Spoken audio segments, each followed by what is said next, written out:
Okay, friends, it's what you've been waiting for. Hello, YouTubers. This is the noobifier. On the 24th of November, 2023, there was an hour-long starcitizen live Ask the Devs resource management. Here's what you need to know.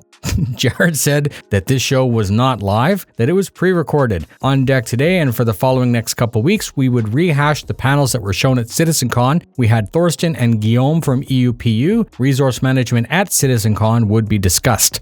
There was a go-no-go meeting for something to do with EUPU, which is why Thorsten was in person to do the show. Jared spoke about the QA thread that was posted in Spectrum. The pair went through the questions and would answer the good ones. Soft death is a temporary implementation in the PU, and it will become a more systemic and granular system. Not all things can be repaired, but many things can be patched and you can limp home. This is where we need the ships such as the SRV to grab and tow to repair, but that's coming soon. The SRV still needs some drop-off points and other systems to fully realize its gameplay potential. After 3.22, they said that there will be some form of placeholders that will evolve once Maelstrom is implemented properly. With the engineering demo showing the multiplayer potential, they said that managing a new ship will be okay for a solo player, but that this scenario with a damaged or aging ship may not be very easy to solo. We've always known that, right? We've known this, that to solo a large ship in Star Citizen will simply not be as fun as if you have friends to do those little jobs.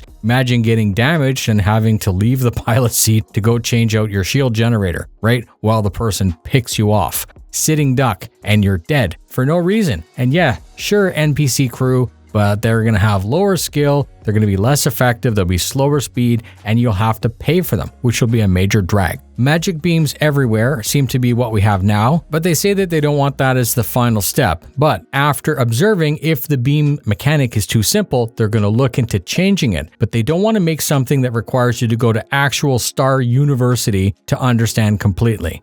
They confirmed that subcomponents are also currently operating at a tier 0, but in the future, like repair gameplay, it'll be assessed and then adjusted as needed. Balancing a full sim versus fun is always the goal of good gameplay.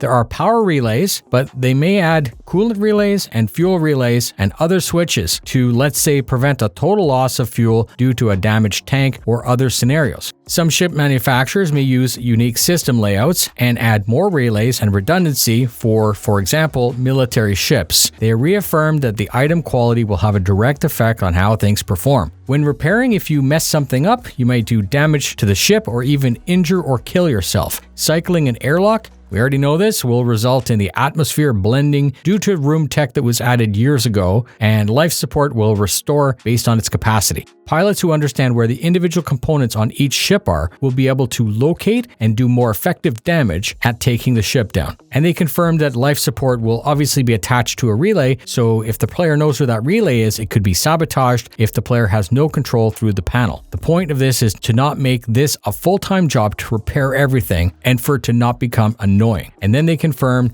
that the plan was to roll this out for Q2 of next year with the basics of fire and repair as seen in CitizenCon. Up next, we had Jeff, who is a composer for Squadron 42. Jeff was asked by Jared why music and why a composer. He said that it was later, around when he was 16, that he decided that music was what he wanted. Being musical led to composing. Studying in Boston at Berkeley before gaming was a thing. After some time, Jeff went freelance and had a long list of household-named projects under his belt. John said EverQuest, Shrek, the DS version of Call of Duty, and of course Squadron 42. John had worked with Chris 15 years ago, so it was natural fit for Squadron 42. That's it, a fun show. Thank you very much for spending your time with me. Fly safe and I'll see you in the verse.